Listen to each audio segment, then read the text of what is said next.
Audio Jungle.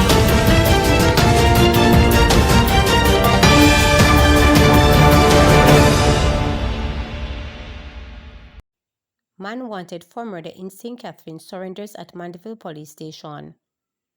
A man wanted for murder in St. Catherine South Police Division surrendered to the Manchester Police on Thursday morning. Police named the wanted man as Orlando Platinum Gray. Acting Commander Officer for Manchester Deputy Superintendent Daniels said Gray was on the police wanted list. Gray was also featured on the Jamaica Constabulary Force's Wanted Wednesday social media post. He handed over himself in the presence of his pastor and father at the Mandeville Police Station, said DSP Daniels. Nephew charged for uncle's Labor Day murder in St. Mary. The nephew of a popular mechanic in Gale, St. Mary, was charged on Wednesday for the brutal stabbing death of his uncle on Labor Day. Charged is 24-year-old Ellsworth Garden, otherwise called Junior, of a Gale Rock address in the community. Garden was charged after he was interviewed in the presence of his lawyer on Wednesday. Police reports are that on Friday, May 23rd around 9 p.m., Junior's 9-year-old sister called their father and told him Junior was covered in blood and was holding a knife, and their uncle, 52-year-old Wentworth Garden, otherwise known as Max, was lying motionless in the living room. The father proceeded to call his brother's phone and Junior answered. It is alleged that Junior confessed to the stabbing of his uncle.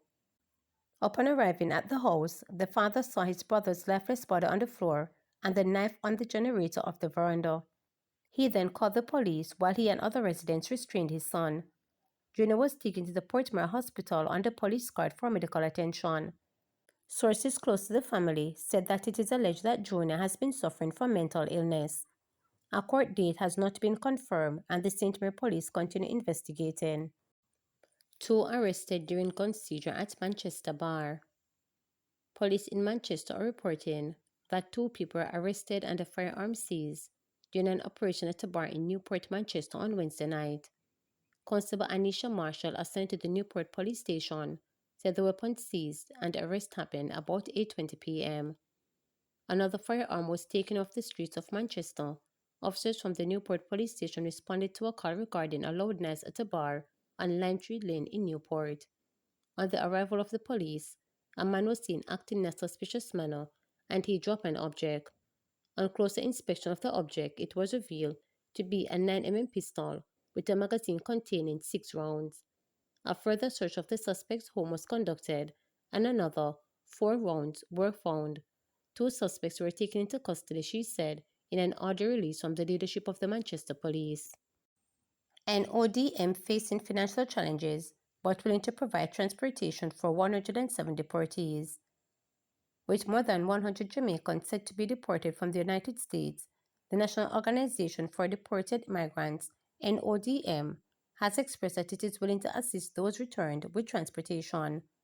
Acting President of NODM, Angeline Ellis, told reporters that this is the only assistance that can be rendered as the organization is facing financial challenges.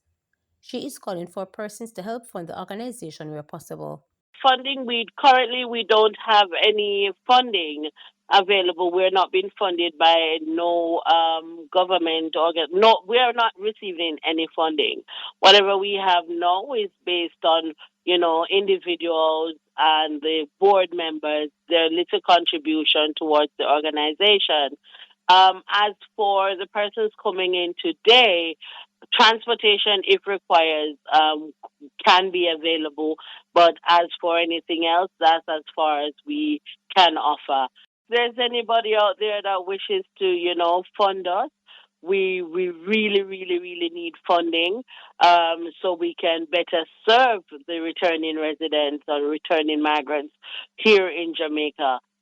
We don't, as I said, we don't have any form of income. We don't have any funding, nothing. So our hands are really tied. So if there's anybody that wishes to, help us to help them, we're here. More than 22,000 streetlights to be installed in the next 2 years. Minister of Local Government and Community Development Desmond McKenzie says 22,800 streetlights are to be installed across the island in the next 2 years. He made this statement during his sectoral debate presentation in Parliament. He said the government remains committed to investing in Jamaica's infrastructure. We have made historical investment improving the national network of streetlights across the country. Everybody clap for that because there is significant improvement in streetlights. Like this. I am pleased to announce, Madam Speaker, that an additional 22,800 streetlights will be installed across the country over the next 2 years. This means, Madam Speaker, that there are 228 municipal divisions in Jamaica. Each of them will get 50 streetlights installed each year. And members of parliament and the average Jamaicans can make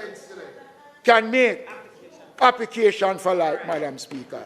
The Ministry of Finance took a bold step in paying off the $7.2 billion of debt that we inherited from the previous administration for streetlight. So, Madam Speaker, because we have been able to wipe that off, Madam Speaker, we have seen more streetlights being installed. Woman who threatened security forces after Tapeman's killing fined $900,000. A woman who was seen in a video hurling threats at the security force following the police killing of one other gang leader, Othni Thikmandabon, in January, has been fined $900,000 or 4 months imprisonment. Parish Court Judge Janita Smerkel handed down the sentence against 22-year-old Diana Warren in the St. Catherine Circuit Court on Thursday. Warren had been convicted of sending obscene or threatening data under the Section 9 of the Cybercrimes Act. In sentencing Warren, Justice Smerkel prioritized rehabilitation over incarceration, citing the accused personal circumstances, early guilty plea, and potential for reform. Warren, who was represented by attorney-at-law Rodin Richardson, pleaded guilty at the first instance, allowing the court to consider a sentence discount under Section 42D of the Criminal Justice Administration Amendment Act, which provides for reduction of up to 50% when pleas are entered at the earliest opportunity. In his mitigation plea, Richardson presented Warren as a first-time offender who had endured a childhood marked by abandonment, abuse, and exploitation as a former ward of the state. He explained that her actions, though serious, were impulsive and committed under the influence of alcohol and cannabis, not reflective of her criminal disposition. The court also accepted that Warren had no prior convictions, had expressed genuine remorse, and had already spent approximately 4 months in custody, which the defense submitted had been a sobering and transforming experience. Social inquiry reports confirm that she posed no threat to public safety and that the offense was an isolated incident rather than a pattern of criminal behavior. Judge Smerkel acknowledged the psychosocial trauma and mental health challenges faced by the accused and commended her family's commitment to supporting her rehabilitation, including plans for skill training in cosmetology and ongoing counseling. This is not a case that cries out for harshness, Richardson submitted. It is one that calls for wisdom, compassion, and the belief that people, even though who falter, can change. The court ultimately found the custodial sentence was not appropriate, opting instead to impose a fine with the alternative of imprisonment and issue a stern warning about future conduct.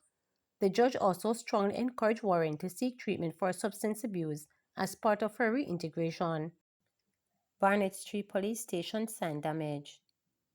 The recently installed sign at the Barnett Street Police Station in St. James has been damaged.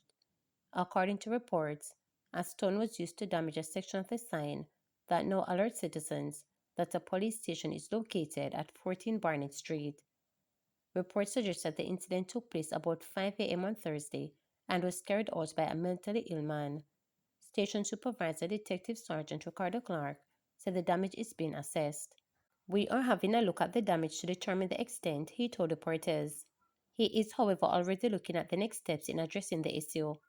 "We will be working on getting an estimate to get the sign fixed," he noted. The Barney Street Police Station is one of many police stations across the island that has installed new signs that illuminates all night with a new 3D design. to subscribe, like, share, and click the notification bell for daily updates.